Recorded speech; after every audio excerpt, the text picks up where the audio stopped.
नमस्कार सर, मेरा नाम राजू है। जब एक सरकारी नौकरी लगता है किसी बंदे का, तो वो नौकरी करते हैं, मान लेते हैं कि 23 साल तक वो नौकरी करते हैं।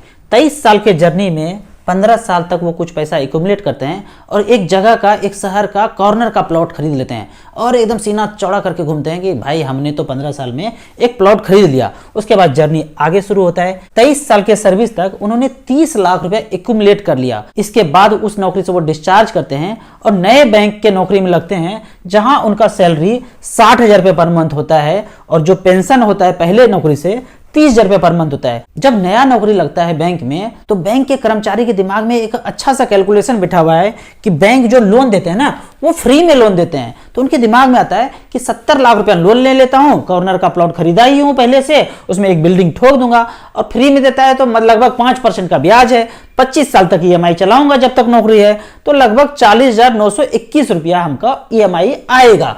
तो 70 लाख रुपया उन्होंने लोन ले लिया, 30 लाख रुपए उन्होंने एक्यूमुलेट करके रखा था। दोनों मिला के कितना हो गया? 1 करोड़। जब 1 करोड़ का बिल्डिंग ठोकूंगा तो भूमि पूजन करूंगा, बिल्डिंग पूजन करूंगा, स्टेटस पे लगाऊंगा, गृह प्रवेश करूंगा, लोगों में बताऊंगा कि भाई हमने 1 करोड़ का मकान ठोक लिया है। और फिर इस तरह का स्टेटस देख के मेरी वाइफ, मेरी मम्मी कहती है, देखो मोहन ने 1 करोड़ का बिल्डिंग बना लिया, सोहन ने भी 1 करोड़ का बिल्डिंग बना लिया। मैं कहता हूं कि बना लिया ना, अब उसके पास 1 करोड़ रुपया नहीं है ना। जिनको जो करना है करने दो, मेरा रास्ता मैं चल रहा हूं, मैं इसी रास्ते पे चलूंगा।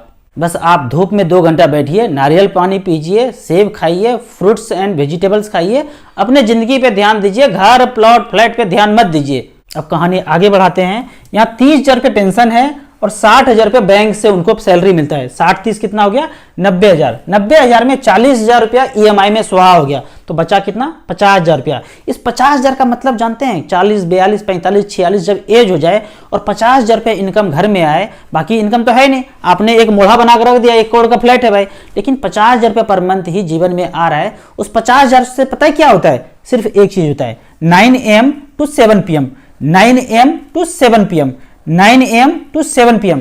पता करने की कोशिश करेंगे ना। वाइफ जी को इंसुलिन भी ले रही है, शुगर का मेडिसिन चल रहा है, BP का मेडिसिन चल रहा है, रात में नींद अच्छा से नहीं आता है, हस्बैंड कहीं और जॉब कर रहे हैं, वाइफ कहीं और रह रही है।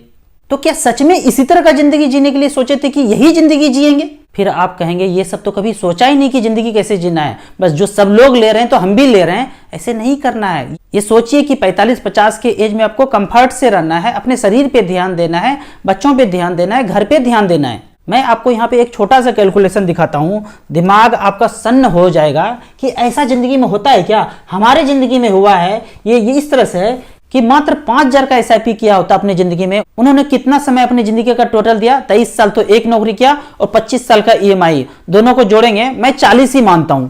40 साल तक 5,000 पर मंथ का मात्र SIP किया होता, वो प्लॉट फ्लैट कॉर्नर का बिल्डिंग नहीं ठोका होता, तो 5,000 रुपये पर मंथ, मात्र 12% का रिटर्न कैलकुलेट करूं, जमा करेंगे 24 लाख रुपया, 5 करोड़ 94 लाख रुपया बनता है। क्या है वो बिल्डिंग का प्राइस? 5 करोड़ 94 लाख रुपया।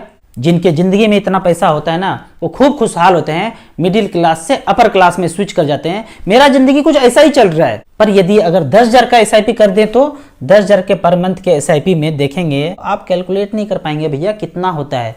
40 साल तक 12% का रिटर्न हो, 11 करोड़ 88 लाख रुपया होता है। ये तो 12% का रिटर्न है, जबकि मिड कैप स्मॉल कैप में करेंगे तो लगभग 15% का रिटर्न अगर आपको डिलीवर हो तो पैसा बनता है 31 करोड़ 40 लाख रुपया। सोचा है कभी 31 करोड़ 40 लाख रुपया जिंदगी में हो सकता है? आप और हम नहीं सोचते हैं, पर वो बैंक सोचते हैं। वो बैंक जानते हैं कि इसको बेटा को फंसा दो, सिंपल इंटरेस्ट बोल के, कम इंटरेस्ट करके, आप तो हमारे एम्प्लॉय हैं, आपको फंसा दिया तो आप फंस गए।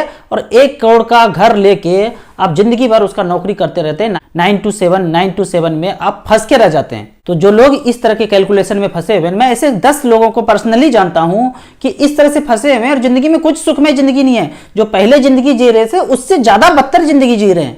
आपको फिर भी कुछ भी नहीं समझ में आता है फाइनेंस के बारे में, कैलकुलेशन के बारे में, तो आप मेरे नंबर पे मुझे व्हाट्सएप कीजिए। पर्सनल फाइनेंस कैसे किया जाता है, कैलकुलेशन कीजिए, 5 मिनट हमसे बात कीजिए। इस सैटरडे मैं यूट्यूब पे लाइव होने जा रहा हूं, आप हमसे लाइव जुड़ सकते हैं। आप चाहें तो म्यूचुअल फंड का अकाउंट ऑनलाइन ओपन कर सकते हैं, लिंक में जाके आप म्यूचुअल फंड का अकाउंट ओपन करें, फिर आप हमसे डायरेक्टली म्यूचुअल फंड के थ्रू जुड़ सकते हैं। ये वीडियो आप उन लोगों को शेयर कीजिए जो 9 to 7 जॉब करते रहते हैं। वीडियो अच्छा लगे तो लाइक एंड सब्सक्राइब जरूर करें।